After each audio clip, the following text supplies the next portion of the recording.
Hello बच्चों, कैसे हो। उम्मीद करता हूँ सभी अच्छे होंगे। सभी प्री बोर्ड की एग्ज़ाम की तैयारी बहुत ही मस्ती से कर रहे होंगे और आप अच्छी तरीके से कर रहे होंगे। तो आपका स्वागत है आपके नए चैनल अब आया मैथ। तो आप जब करेंगे तो आपको मैथ आ जाएगी, 100% श्योरिटी है। ठीक है, बस ये है कि आप प्री बोर्ड की एग्ज़ाम आ रहे तो आप लोगों को पहले से ही कुछ ना कुछ आता होगा।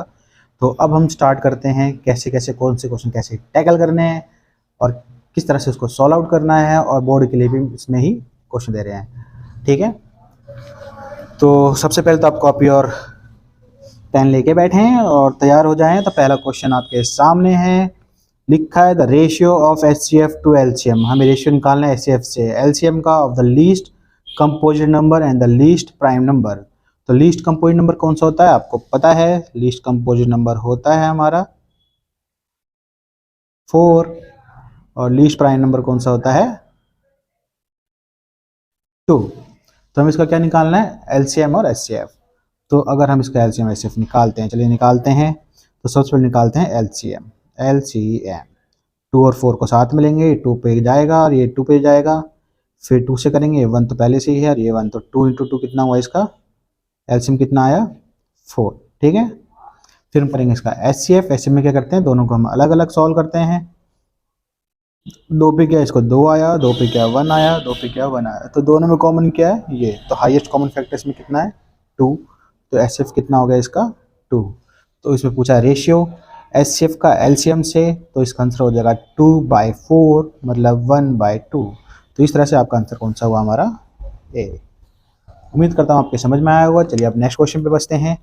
सबसे पहले आप क्वेश्चन सॉल्व करें, उसके बाद ही सॉल्यूशन देखें। ठीक है, फिर हमारा HCF LCM for the number of this in this. अब एचसीएफ और एलसीएम को जब मल्टीप्लाई करते हैं तो ये नंबर भी दे रखे हैं, साथ में पूछ रहे हैं कि इसका मल्टीपल कितना होगा। तो आपको पता ही होगा, एक फॉर्मूला होता है हमारा एचसीएफ ऑफ ए बी मतलब किसी भी दो नंबर का, और एलसीएम ऑफ ए बी किसी भी दो नंबर का इक्वल होता है ए इंटू बी के। तो यहाँ पे सिंपल सी बात दिख रही है, इनका जब मल्टीपल निकालना है तो इन नंबर को आपस में क्या कर लेना होगा, हमें मल्टीप्लाई। तो ये 7 4 जो कितना हो रहा है 28, 2 जीरो हैं तो 2 जीरो लगा दिया, तो इसका आंसर क्या हो गया हमारा सी। ठीक है, नेक्स्ट क्वेश्चन पे बढ़ते हैं। ये हमारा है नेक्स्ट क्वेश्चन, द नंबर 5 - 3√5 + √5 क्या होगा। तो आपको पता ही है, जब ये रूट सेम है तो इसमें से क्या हो जाएगा या माइनस, तो ये आपका आएगा 5 - 2√5। और किसी भी रैशनल नंबर के साथ अगर हम इरेशनल नंबर को प्लस करें या माइनस करें या मल्टीप्लाई करें, वो तब भी क्या बना रहता है, इरेशनल नंबर ही बना रहता है। तो इसका आंसर हो गया हमारा इरेशनल नंबर। ठीक है, फिर उसके बाद इस क्वेश्चन पे देखिए, ये सभी क्वेश्चन बच्चों आए हुए हैं किसी न किसी एग्जाम में, और एक्स्ट्रा क्वेश्चन भी हैं, और आगे हम रियल नंबर के ऊपर बहुत सारे क्वेश्चन डालने वाले हैं। ठीक है, the largest number that will divide this in the leaving remainder. जब भी ऐसा कोई क्वेश्चन आए कि लार्जेस्ट नंबर पूछो तो आपको एचसीएफ निकालना होगा, और पूछ रहा है कि इसको डिवाइड जब किया जाए तो 7 11 रिमाइंडर बच रहा है। जब बच रहा हो रिमाइंडर तो आपको करो, इसको इसमें से माइनस कर दो। 398 में से जब आप 7 माइनस करोगे तो आएगा 391, और 436 में से जब 11 माइनस करोगे तो आएगा 425। अब ये बात हमें इसका निकालना है एचसीएफ। तो एक चीज़ देखो, एचसीएफ हम क्या करते हैं, दोनों को अलग अलग सॉल्व करेंगे, है ना, फिर उसका जो हाईएस्ट कॉमन फैक्टर को ले लेंगे। अब एक चीज़ देखो, हम इसे क्या करना है, फैक्टर करना है। तो क्या ये 15 से डिवाइड हो जाएगा, हम यहाँ से सॉल्यूशन से भी कर सकते हैं, तो आप नॉर्मली इसको सॉल्व कर लो। क्या 15 से डिवाइड हो जाएगा, 15 का टेबल में 3 × 5 आता है तो 15 से डिवाइड नहीं होगा। 18 से भी नहीं होगा क्योंकि 18 का फैक्टर 2 × 3 होता है, तो 3 से तो हो ही नहीं रहा, 2 से तो होगा क्योंकि आखिरी में 1 है। 3 के लिए हम क्या करते हैं, इनको प्लस करके देखते हैं, तो 9 + 1 और 3 13 हो गया, तो 3 से भी नहीं होगा, और ये 5 से भी नहीं होगा क्योंकि लास्ट में 5 है नहीं। तो देखा जाए तो वैसे इसका आंसर क्या हो गया, बी हो गया। अब इसको अगर हम फैक्टर कहते हैं 17 से जाएगा, कितना आएगा इसका हमारा 2, और ये हो गया 34 51 3 23 आएगा, फिर 23 पे कट जाएगा तो ये हो गया। इसको सॉल्व करते जाएगा ये हमारा 5 10 5 पे, और ये 8 और 5 फिर जाएगा हमारा किस पे 5 पे, ये आएगा हमारा 17, फिर जाएगा 17 पे। तो कॉमन दोनों में क्या हुआ हमारा 17, तो आंसर क्या हो गया बी। उम्मीद करता हूँ कि समझ में आया होगा, और शॉर्ट ट्रिक से मैंने समझाया भी कैसे हम जल्दी कर सकते हैं। तो चलिए अब नेक्स्ट क्वेश्चन पे बढ़ते हैं बिना टाइम वेस्ट किए। तो बच्चों आपके समझ रहा है तो लाइक और सब्सक्राइब ठोक डालें। ठीक है, आगे क्वेश्चन देखिए।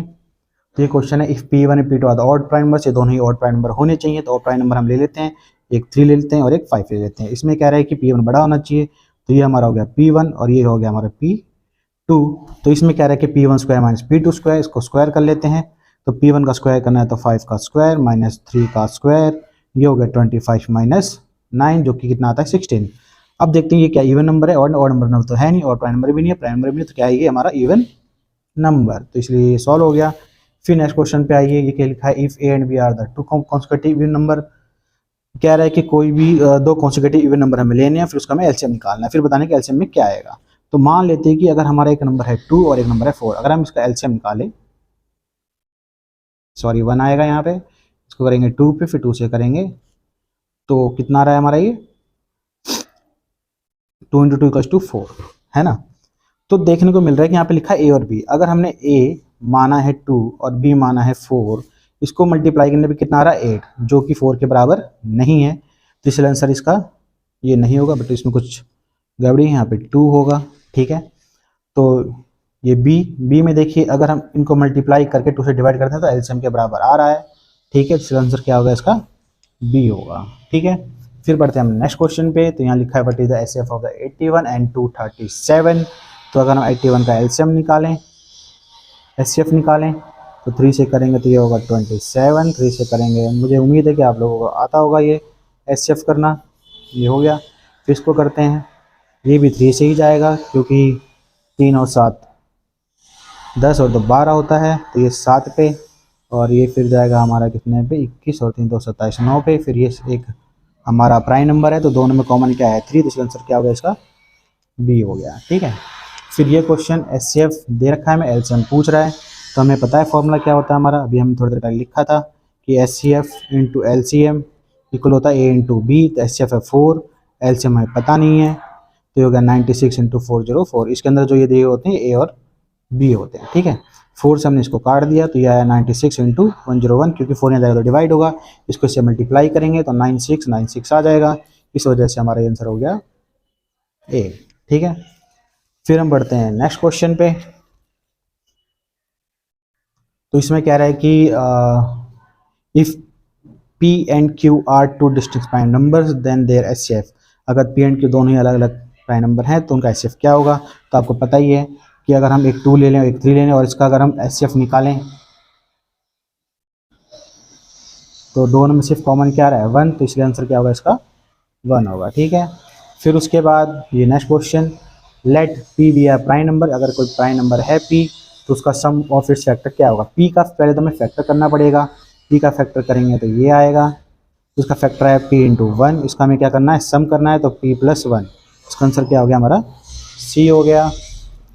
फिर ये क्वेश्चन भी अच्छा है, इसमें लिखा है let P B are prime number, the quadratic equation, बच्चों पीछे से शोर आ रहा है उसके लिए मैं माफ़ी चाहता हूँ क्योंकि आसपास काम होता रहता है, एक समय ऐसा आएगा जब मैं ऐसी चीज़ें होने नहीं दूंगा, क्योंकि मैं कहीं और एक कमरे में कोशिश करूंगा बनाने video. Let P B are prime number, the quadratic equation निकालनी, तो हमें क्वाड्रेटिक इक्वेशन का फॉर्मूला पता है, जब हमें फॉर्मूला निकालना होता है क्या होता है, ये होता है x² + α + बीटा माइनस में x + α बीटा इक्वल 0। अब ये बात ये कह रहा है कि p एक प्राइम नंबर है, जो कि मतलब जो हमने पहले सॉल्व किया था ये प्राइम नंबर, तो इसके ही फैक्टर लेने हैं, तो हमें पता है एक p होगा इसका और एक 1 होगा इसका फैक्टर, तो अगर इसका सम ऑफ 0 निकाले मतलब अल्फा प्लस बीटा निकालें तो ये क्या आएगा हमारा p + 1 आएगा, मतलब इसको जोड़ लिया तो ठीक है, ये नहीं कि -b/a ले लेंगे हम, ठीक है। अल्फा बीटा मतलब हमें क्या करना है, इनको मल्टीप्लाई करना है p × 1, तो इस तरह से दिख रहा है कि हमें इसकी जगह की वैल्यू क्या पुटनी है ये, और इसकी जगह क्या पुट करनी है ये। जब हम पुट करते हैं तो हमें दिखता है कि ये इक्वेशन कुछ ऐसी सी बन गई, जो कि इसमें से कौन सा सॉल्यूशन है। नेक्स्ट क्वेश्चन करते हैं, the LCM of the smallest 2 digit composite number, ये मेरे से गलती से कट गया है क्योंकि मैंने मिस्टेक कर दी थी, composite number and the smallest composite number क्या होगा, तो ये कह रहा है 2 डिजिट का हमारा क्या होता है स्मॉलेस्ट कंपोजिट नंबर 10 होता है, और एक स्मॉलेस्ट कंपोजिट नंबर क्या होता है हमारा सिंगल डिजिट का 4 होता है। तो हमें इसका क्या निकालना है एलसीएम निकालना है, तो हम 4 और 10 का एलसीएम निकाल लेंगे, 2 पे गया ये 5 पे जाएगा, फिर 2 से करेंगे 1 पे जाएगा, फिर 5 से करेंगे ये 1 पे, इनको मल्टीप्लाई कर लेंगे, 2 × 4 4 5 2 × 4 4 5 20, थोड़ी सी मिस्टेक हुई तो आपको दिखानी, सॉरी उसके लिए। तो इसका आंसर हो जाएगा हमारा बी। तो आपके समझ में आ गया होगा कैसे क्वेश्चन कैसे करने हैं, सारे क्वेश्चन आए हुए हैं, तो आप बिल्कुल प्रिपेयर रहें अपने प्री बोर्ड के लिए। मेरी तरफ से आप सभी को शुभकामनाएं अपने प्री बोर्ड और बोर्ड के लिए। धन्यवाद। नेक्स्ट वीडियो में मिलते हैं और 12 क्वेश्चनों के साथ, रियल नंबर के क्वेश्चन के साथ ही। लगभग मैं चाह रहा हूँ कि इसके 100 क्वेश्चन तो करवा ही डालूँ, ठीक है। मैं ज़्यादा लंबी वीडियो बना नहीं सकता क्योंकि मेरे पास अभी तक ऐसी इक्विपमेंट नहीं है जिससे कि मैं बनाऊँ, इसके लिए मुझे माफ़ी मांगनी होगी। बाकी आप लगे रहिए, तैयारी करते रहिए और 95 प्लस स्कोर करके दिखाइए। All the best.